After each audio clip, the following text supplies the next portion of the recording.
Good afternoon. Today we're here on 21st of September 2018 in the Mason Taylor New Room of Washington and Lee University for an interview with Dr. Theodore DeLaney. Dr. DeLaney is Professor of African American History here at Washington and Lee University, and we're going to be talking today about W&L and Southern history. I'm Dr. Barton Myers, Ted's colleague and friend from the History Department. I teach the American Civil War here. And today we're going to be talking with Dr. DeLaney about a number of topics related to the intersection of Washington College and Washington and Lee University and the history of the American South. Ted, whenever you came to Washington and Lee, what was your impression of the school's intersection with the history of the American Civil War and with the historical character of Robert E. Lee?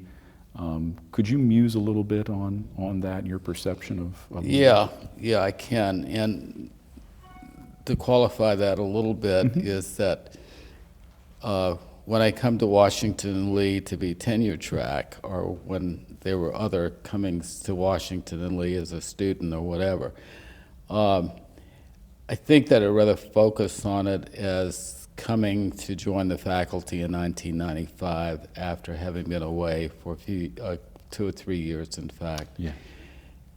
And when I arrived at Washington and Lee in 1995, one of the things that is somewhat surprising to me is there is this, or at least I'm told by colleagues in the history department, that there's this emphasis on Lee the president rather than Lee the Confederate general.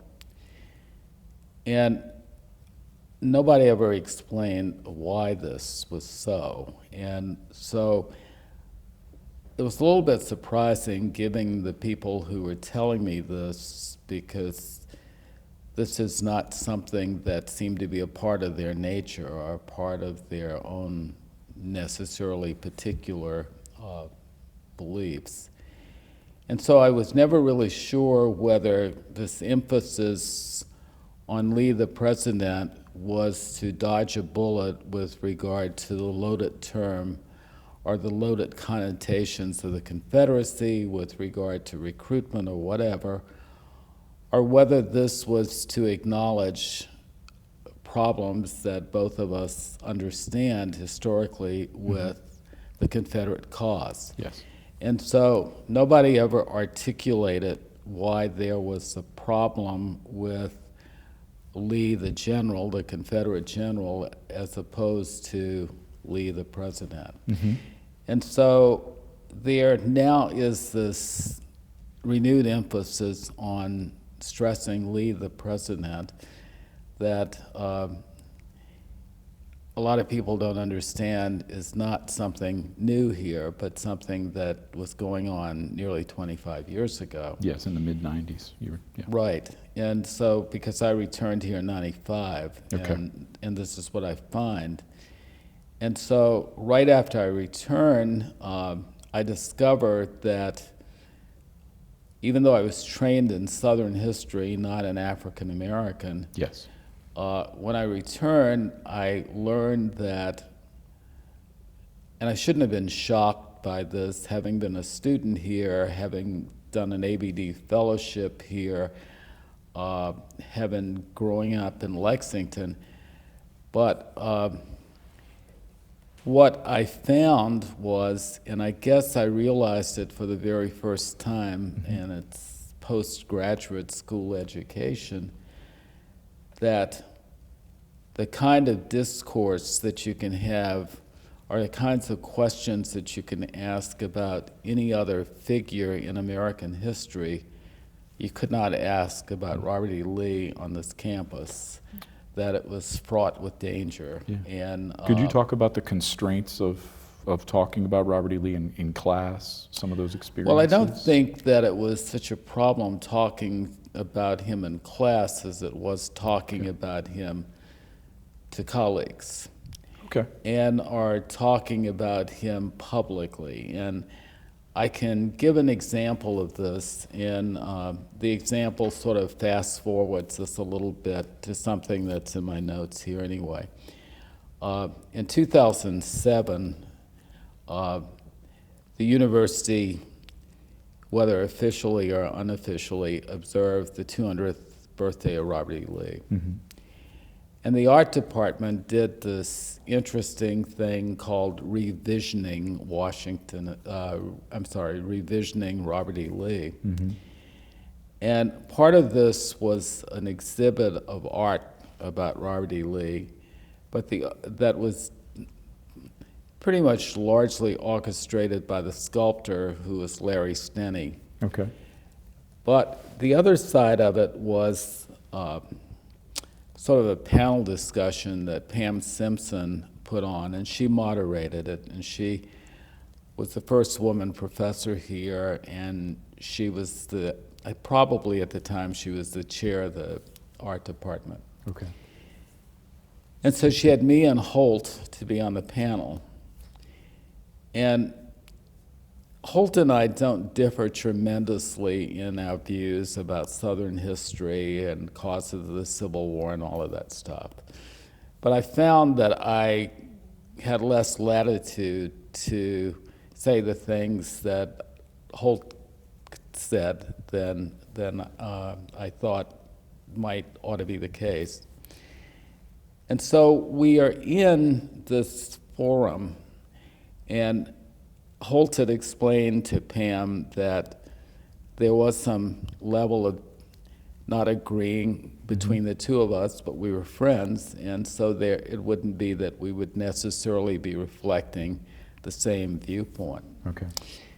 And of course, it's always a big distraction when you are in Lexington and you're participating in something that has a serious nature to it, and this is taking place in Stania Museum, which is in Wilson Hall, which is the art museum. And in walks this guy dressed as Robert E. Lee. And, it's like, wow. This really sort of takes all of the air out of the room, because there is this visual that you just can't believe that suddenly appeared.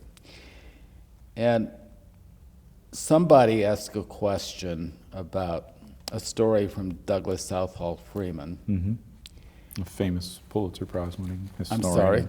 The famous Pulitzer Prize-winning historian, author, biographer. Yeah. Robert E. Lee.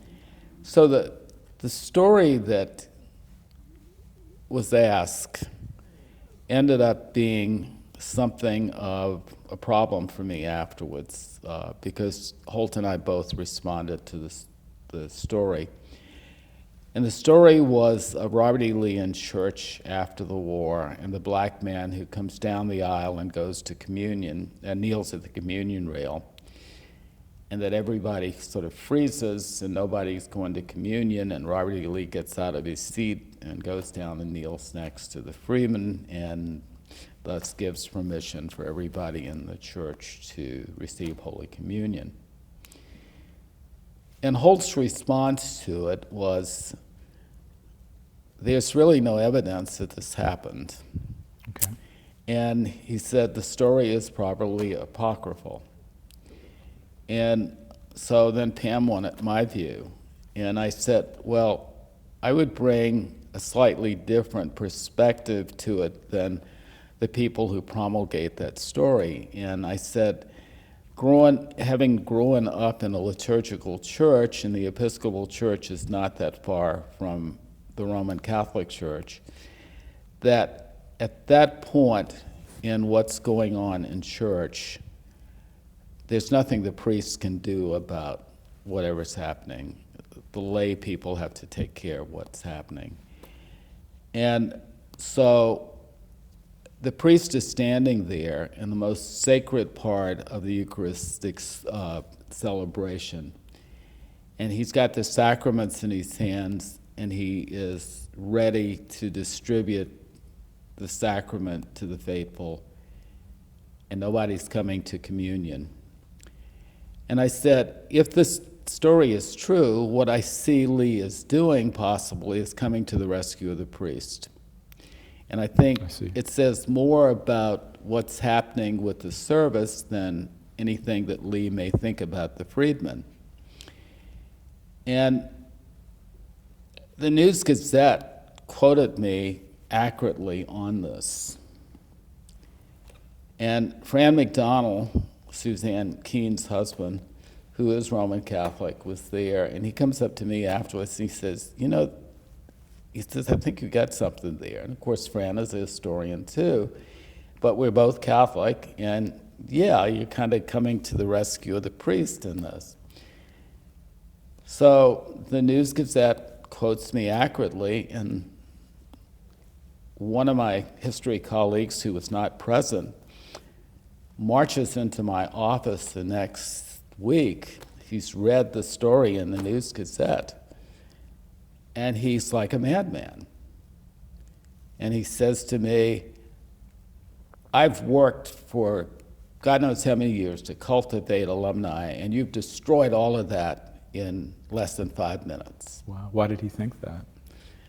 You tell me why he thinks that. I mean, and of course that kind of statement, you have no evidence that I've destroyed anything. You just don't like what I said. And he screamed and yelled and carried on, and with friends like you, who needs enemies, and out of the door, and he slams it behind him.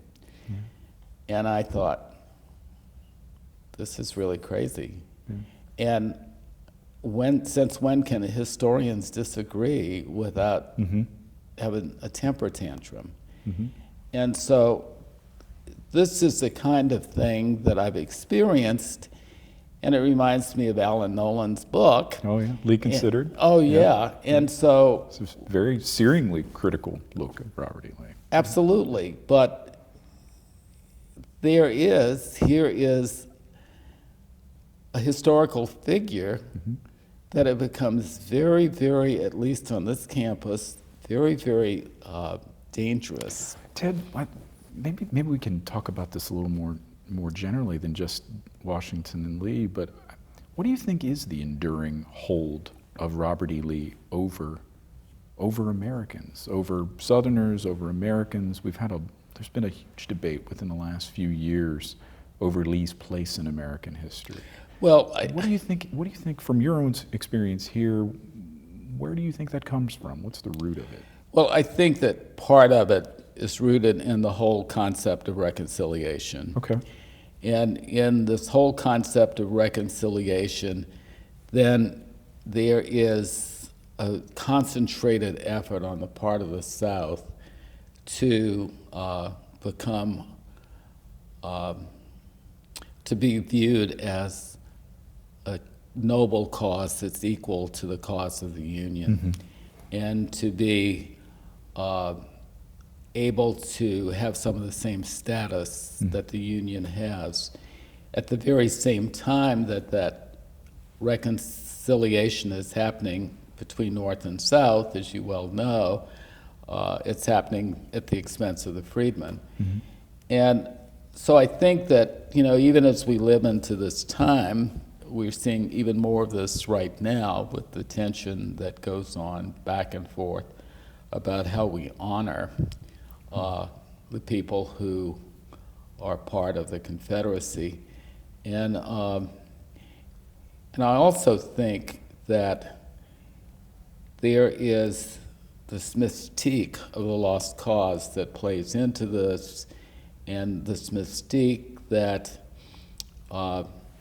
Lee doesn't live long, and you can turn him into whatever you want him to be after he's dead. Yeah, he never writes his memoirs. He never writes an official history of the war. It allows all kinds of people who fought during the war to create their own narratives, both about him and about the war itself. And they're not...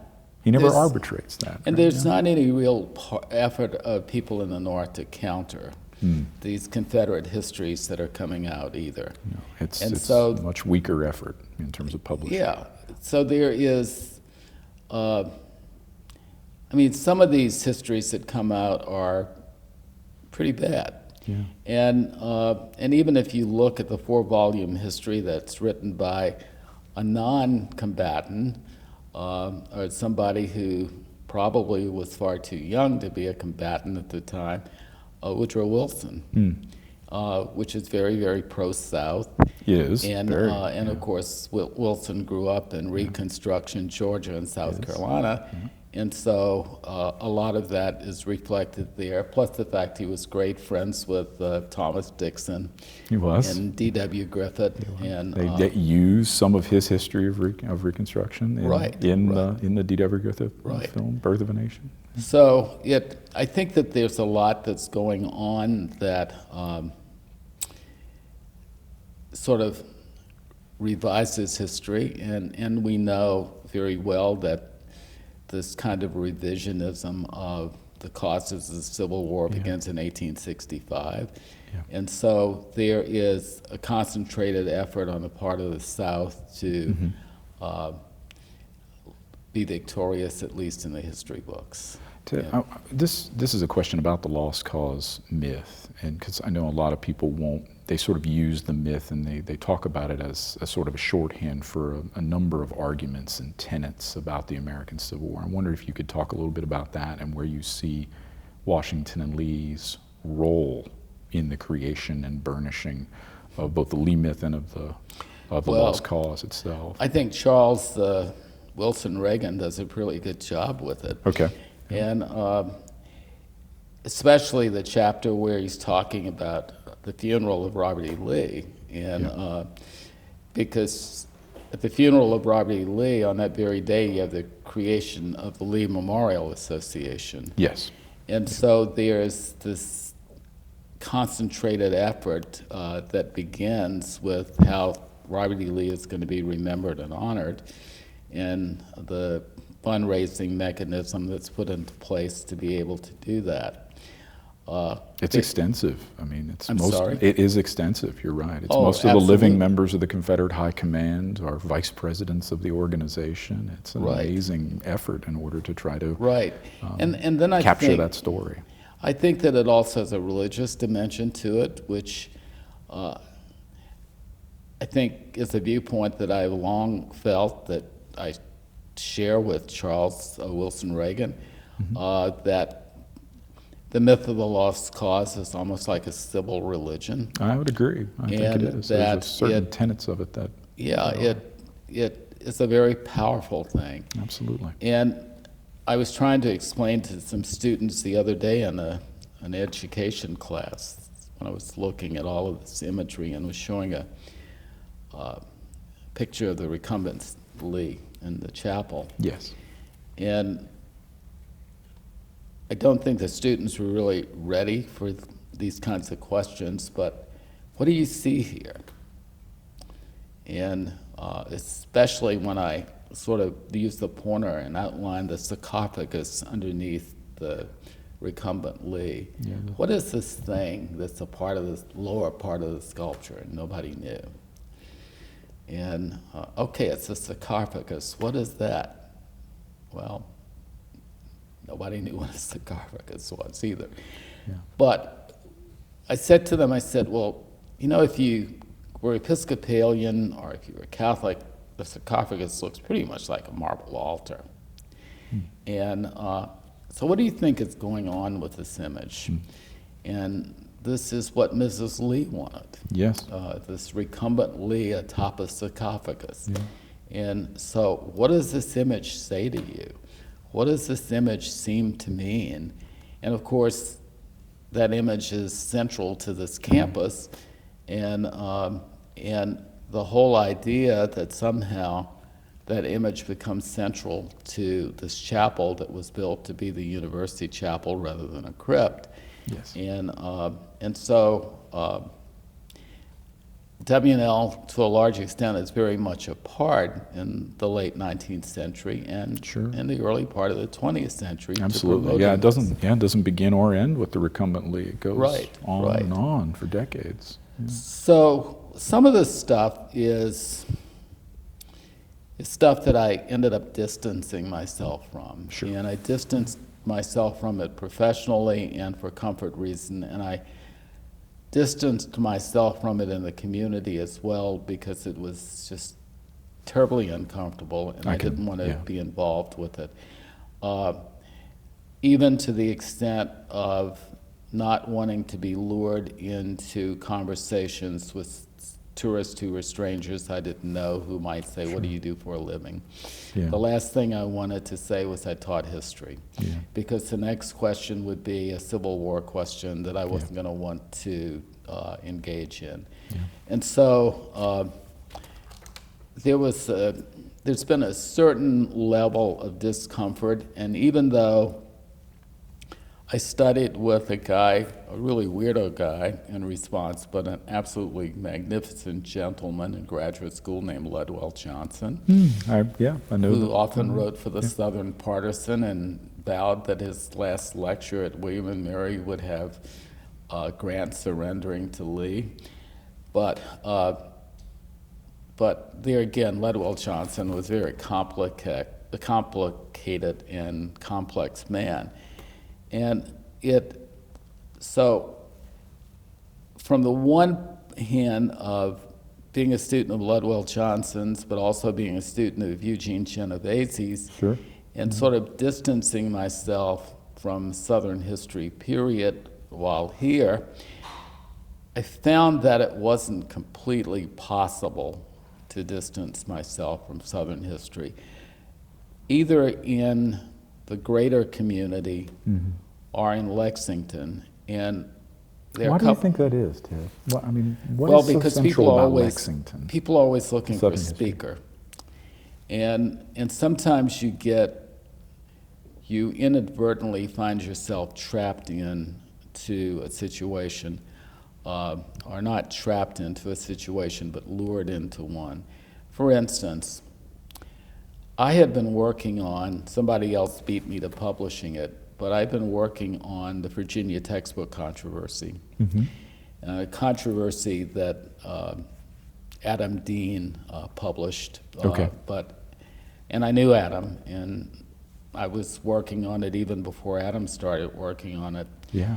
And was really excited about the stuff I'd learned and how these Virginia history textbooks had been manipulated by the textbook commission, and they had put in place this favorable image of the South that was largely an ambiguous history that was sort of mixed with half-truths and things that weren't completely true.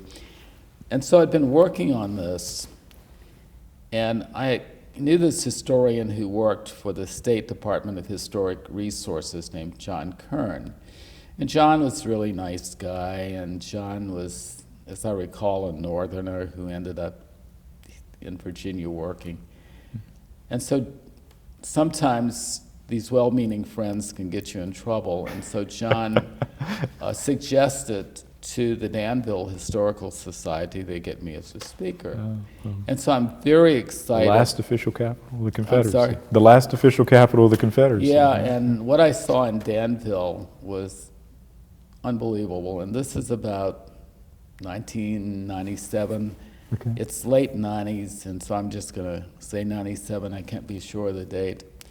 So I agree that I'm going to go down and I'm going to give a talk, but I'm going to give a talk about the textbook controversy in Southern history. Yes.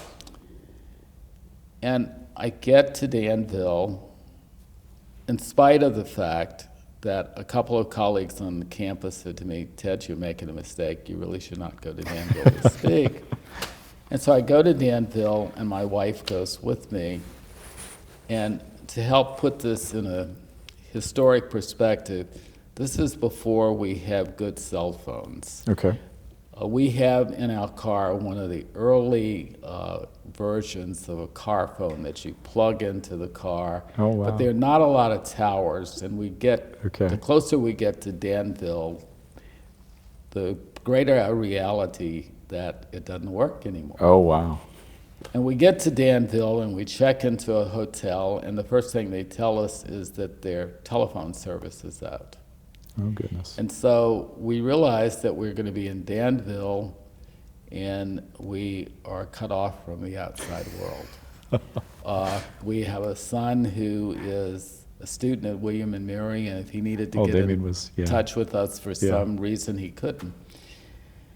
And so the Danville Historical Society, the officers pick me up and take me out to dinner, and we have a great time at dinner. And at one point, I look at my watch and I said, well, your event is supposed to start in 5 minutes. Mm.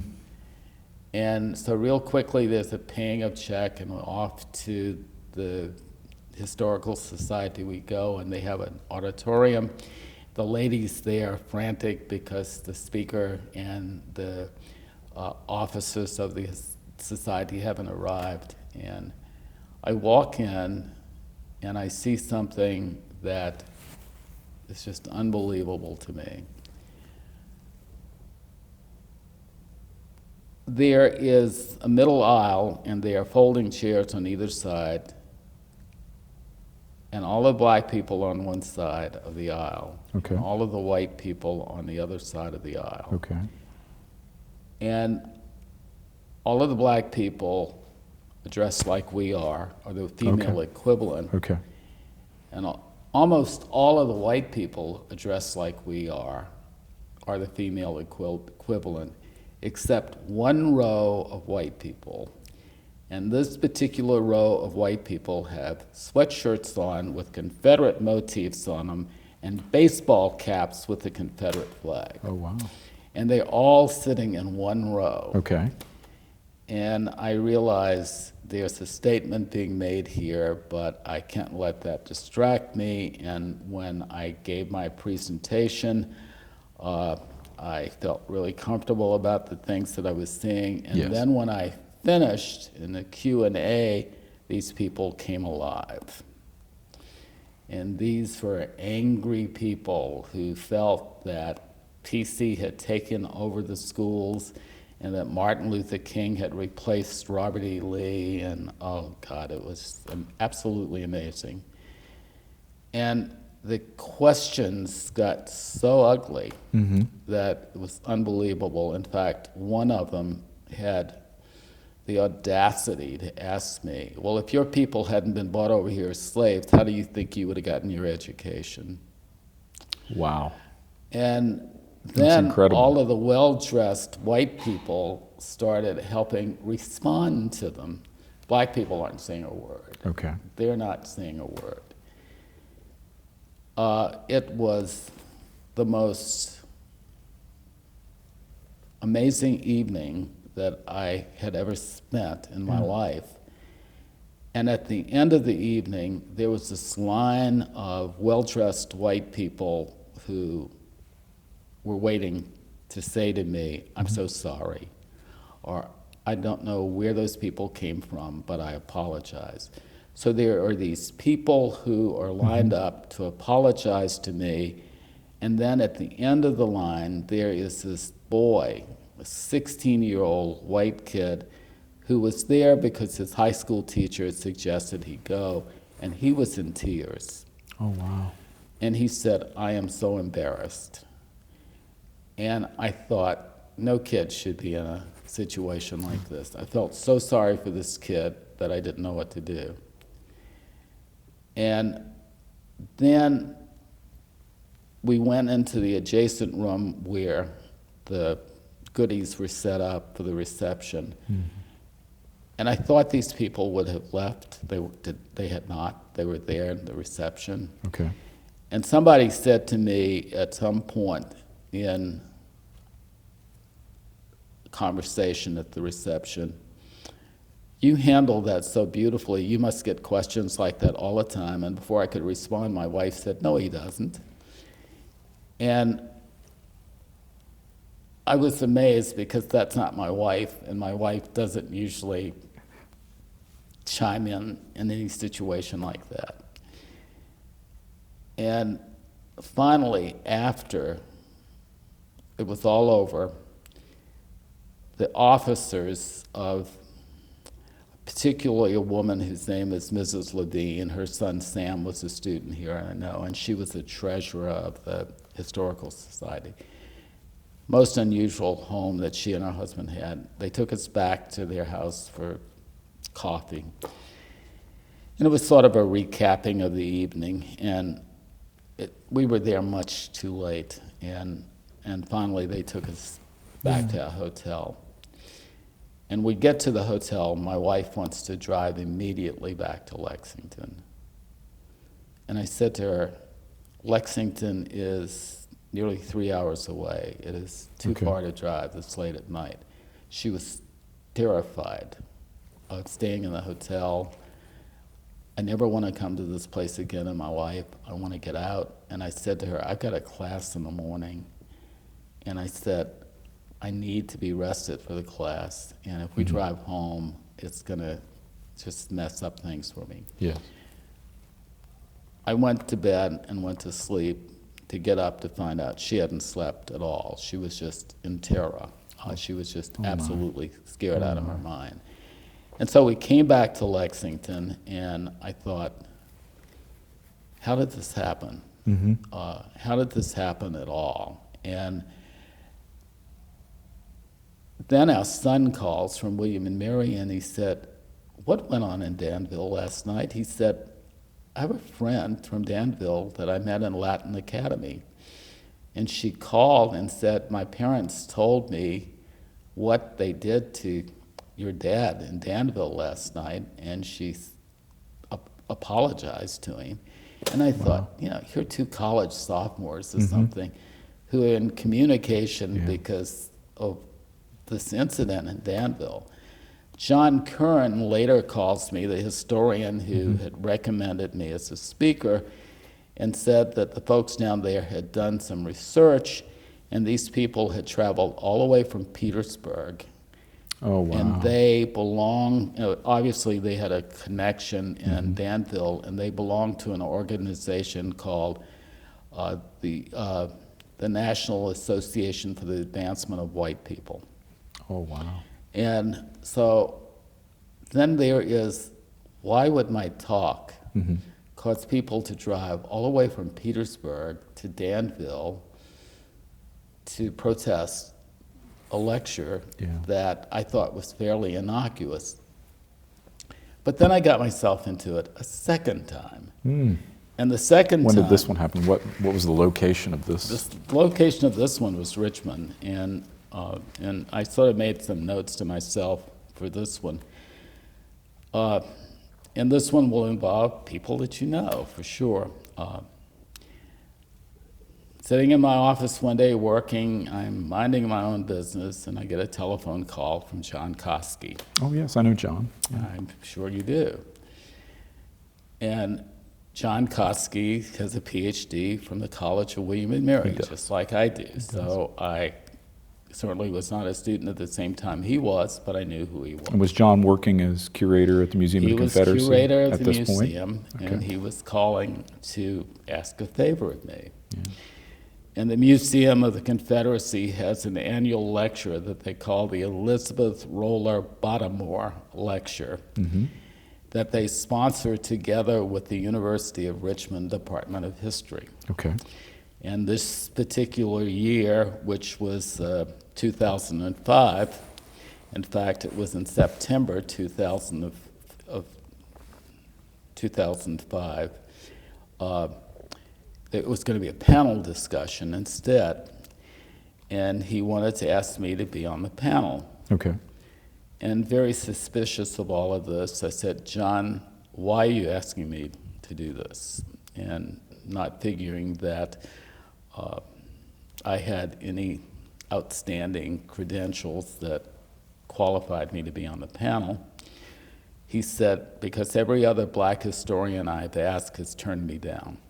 Well, John was incredibly honest in that. He was incredibly honest, and I should have turned him down Put too. you in a difficult and spot. Probably the reason I didn't turn him down was because of the William and Mary connection. And Was this before John published his book on the book the Confederate had been battle published. flag? The book on the Confederate flag. It had already been published. Okay. So he explains that this panel is going to consist of a guy named Bragg Bowling, who is a lawyer in Richmond, who's a member of the Sons of Confederate Veterans. Okay. And that Fitz Brundage was going to be on the panel. Well, Fitz was an old friend of mine. I've known Fitz ever since he was a young graduate student. He's down at Harvard. University of North Carolina, Chapel Hill. Well, yeah, he's now at Chapel Hill. He's head of the department now. But when I met Fitz, he was a Stonewall Jackson House Summer Fellow. Okay. And in his first year of grad school at Harvard. Here in Lexington. He was here for a fellowship. He was here in Lexington. And John himself was going to be on the panel, and me. Okay. And so then John begins to explain to me that this guy from the Sons of Confederate Veterans feels a little uncomfortable about being on the panel with 3 academics. And so John says, I know that you and Fitz are going to share pretty much the same views, and so I'm probably going to lean in the direction of this guy so he won't feel so by himself. But then John sets me up, and he says that the people who come to this are upper middle class people who are well educated and well dressed, and that it should just be a good evening. And so I took him at his word. Once again, the evening just seemed to spin out of control in incredible ways. Was it the Q&A again? In that well, section? It was all Q&A, Okay. and it was moderated by the director of the Museum of the Confederacy, Wade Rawls, who is a DMI alumnus. And so there was a list of prepared questions, and beforehand there had been dinner with members of the history department at University of Richmond and some of the members of the Museum of the Confederacy. And the event took place at University of Richmond, and I was staying in the guest house at Jepson School of Leadership. Okay. And it was about the tug of war about Confederate monuments. Oh, really? And this is in 2005 again. Yeah, this is, it's before this current round of controversies. Well, one of the issues was the Nathan Bedford Forest Park in Memphis. In Memphis, yes. And the city council wanting to get rid of it. Mm-hmm. And monuments in Richmond were also in play in this, and monuments in other places. But of course, there was no question of taking monuments down. Mm-hmm. There was the question of getting rid of the Nathan Bedford Forest Park in a city that was now black controlled. And so the questions were very much like the questions that we see in 2018. Okay. And with the same kind of passion. And oftentimes the questions would be directed to me first. Okay. And when I thought the questions were a bit loaded, I said, I'll pass. And let one of the other panelists go first. And one of the things that became apparent during the panel discussion affected my identity. Okay. In what way? Well, in a way that I really had not expected. And this way I found to be completely offensive. And it came to fore when this guy from Sons of Confederate Veterans was talking about some Republican polling outfit who had done a poll of Southern people who did not have any problem with these Confederate monuments, so he didn't know what the big problem was. And at that point, I began to hear what I'd been hearing all evening and probably hadn't heard as clearly before, was the Southern people. All of my forebears are Southern. Mm-hmm. And I was born and reared and grew up in the South, but I was no longer a Southerner. And I wasn't a Southerner because I was black. Mm. And I took him on that. And I said, so did these Republican pollsters talk to black Southerners? Because they would have had a problem with this. Mm-hmm. And some of the responses from people in the audience were unbelievable to some of the comments. There was some guy who got up and just ranted about James McPherson having called the PC historian James McPherson, who had called his forebears Nazis. Yeah, who wrote The And Battle I thought, Cry of Freedom, the Pulitzer Prize-winning history, and For Cause and Comrades on soldier motivation. Absolutely. One of And the I'm most thinking, esteemed one of the scholars most field. esteemed historians in the field, and you're calling him a PC historian? Yeah. And so it was an education for me. And an education for me because it was different from the Danville situation. It was, yeah. Because the Danville situation, I was hearing from a blue-collar working class that was angry. But in Richmond, I'm hearing from a very different segment of society, and I'm the only black person in the room, and there are about 75 people. Okay, wow. And so there were people whose anger was so visible that night that it was incredible. It was just absolutely incredible. And the next morning, I get an email from Fitz Brundage and said, you had a receiving line afterwards, and none of the rest of us did. It wasn't a receiving line at all. It was, these people were chastising me. They were shaking one hand, and they were using a dagger to stick in my side with the next. And so each one of them came up and was chewing me out. And there was a long line of these people, and I stood there, and it was unbelievable. That is incredible. Nobody lined up to talk to Fitz. Wow. Nobody lined up to talk to Koski. Nobody lined up to talk to Bowling, but all of these angry people to talk to me. And when I went back to my room, I didn't sleep at all. I mean, this was like I was in a nightmare. Wow. And the only good thing that I found about it is that I learned something. What's that? And that is that there are people like this that are out there, and that their views are so hard and inflexible. And then there's a follow-up to this that becomes even nastier, is that subsequent to this, there's a problem with the courthouse in Lexington. The County Board of Supervisors doesn't do what the judge says they have to do, or else he's going to build a new courthouse, and that is to remodel the existing courthouse.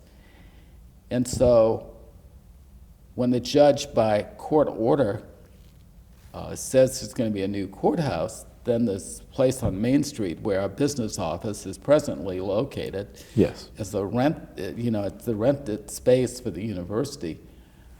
The Museum of the Confederacy decides they want to move there.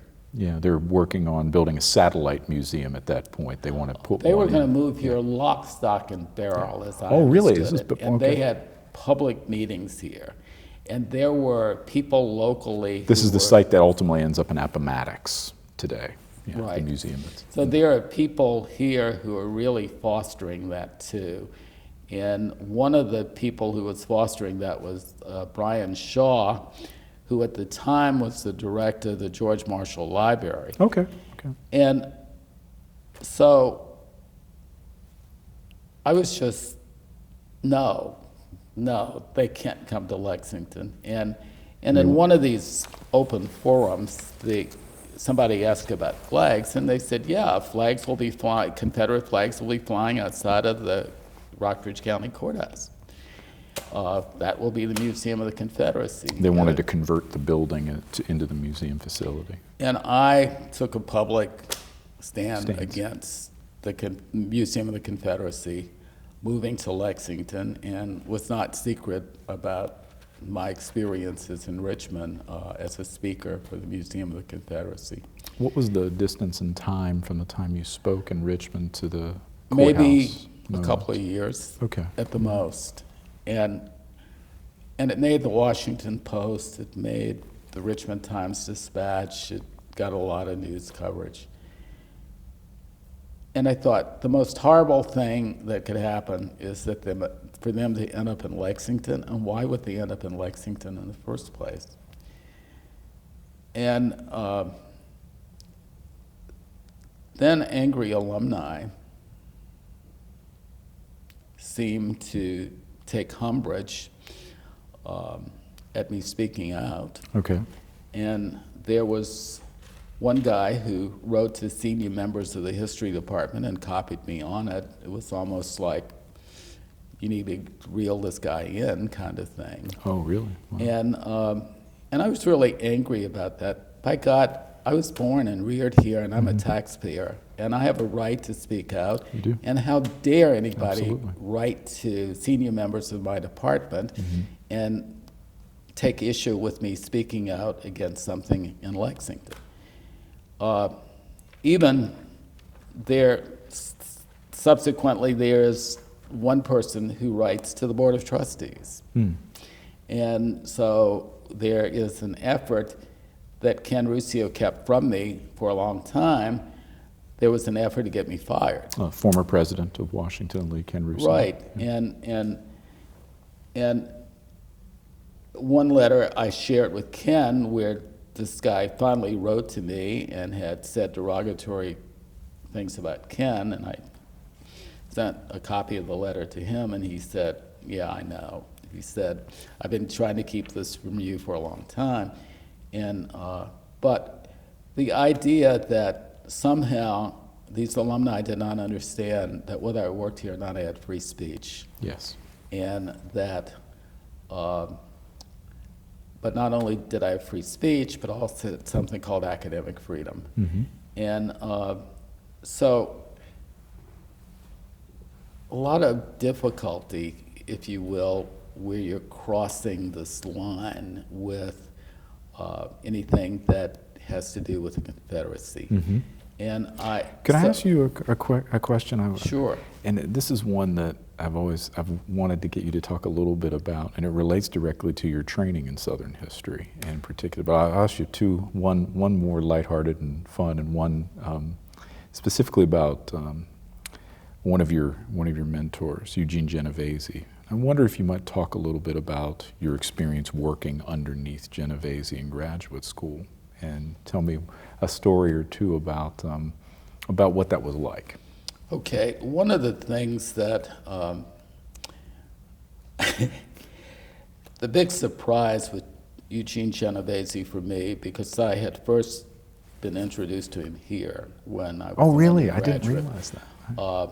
He is friends with a law professor emeritus named Lash LaRue, and he also had become friends with Holt. And so he had been here to speak when I was an undergraduate, and I was impressed with his book, Roll Jordan Roll, The World of Slaves Made. But I also, much to my surprise, when I got to the College of William and Mary, they had landed Eugene Genovese, who had just left Rochester. University of Rochester. So I had interesting experiences with him. I took a course from him that very first semester that was actually a lecture class. So it was offered for both advanced undergraduates and graduate students, although I think it was mostly graduate students. Okay. But it was called the Southern Conservative Tradition. Okay. And so the readings for that were really hard, and sometimes very hard for me to take. And I can remember, although I'm in a senior moment right now with the particular authors, but there were a couple of Southern writers who wrote early in the 20th century whose writings I found to be particularly racist, and I went really? into his office to talk to him about that. And I will never forget what he said. You signed U.B. Phillips or somebody like that? No, it or- was not U.B. Phillips, but it was, I'll think about who these people are. One of them was M.E. Bradford. Okay. and another one was somebody who was of that same ilk. But he looked up at me, and he was constantly had a cigar. Yeah. And he looks up at me, and he Legendary says, cigars. with a Yeah. legendary cigar, and he would light one with the one he was putting out. And he had to keep the door to his office closed because all the faculty were pissed off about him smoking cigars. Anyway, he looked up at me and he said, "You need to know that stuff." And he said, and so what if it's racist? Your contributions to the class discussion will be even better. Oh, wow. And that is really about what education is about. Yeah. You need to be exposed to a different viewpoint, That's interesting. and you need to know what those viewpoints are, which is what I learned at the Museum of the Confederacy panel discussion. Yeah. But that was the kind of thing that being with Eugene Genovese was, because that particular point he was moving ideologically in a direction that was really a surprise to me, because before class there would be these political discussions, and it became apparent that he was voting for George H.W. Bush that fall. Oh, okay. And it's like, the radical Eugene Genovese, the Marxist professor, is voting for George H.W. Bush. Yeah. I think you maybe as much as anyone saw this evolution to Oh, yeah, his I did intellectual see life the up close. evolution, but he had moved all the way from Marxism back to the Catholic Church after being separated from Catholicism for 52 years, and to the Republican Party without ever being a liberal. And in fact, made a big deal about not trusting liberals, and that was the reason Dumas Malone had directed his dissertation. Because Dumas Malone, he The could great trust, biographer of Jefferson. right, but he could trust him because he wasn't a liberal. That's interesting. Didn't And realize that. so there was this interesting transition that was occurring, but there was also the personal relationship that developed. Because Yeah, Eugene, tell me a little bit about that. That's well, great. Eugene Genovese lived the first 37 years of his life in New York City, and he never had a driver's license. Okay. And during his entire lifetime, he never drove. Okay. And so Williamsburg is kind of a difficult town to be in if you don't drive. And so his apartment was on my way home. Okay. And so usually, sometimes later in the day, he would say, "What time are you leaving? Mind if I bum a ride?" And so I would drop him off at his place, and then I would head on to my apartment. And I joked with graduate students that when I got ready to sell that car, I was going to have a sign in front, "Eugene Genovese rode in this car." And of course, only history students would know what that meant. But he also was very, very professional with his graduate students, that even though he liked graduate students, he would do nothing with them socially until after the course was over. And either after the first or the second course that I took with him, I don't remember, he invited me out to dinner. Okay. But cocktails first at his apartment. Yeah. And he made probably the strongest martini. I don't know what on earth he put in the martini, but I was drunk when we walked to He was a bit of a nearby. legendary drinker. Oh yeah, he was a legendary drinker.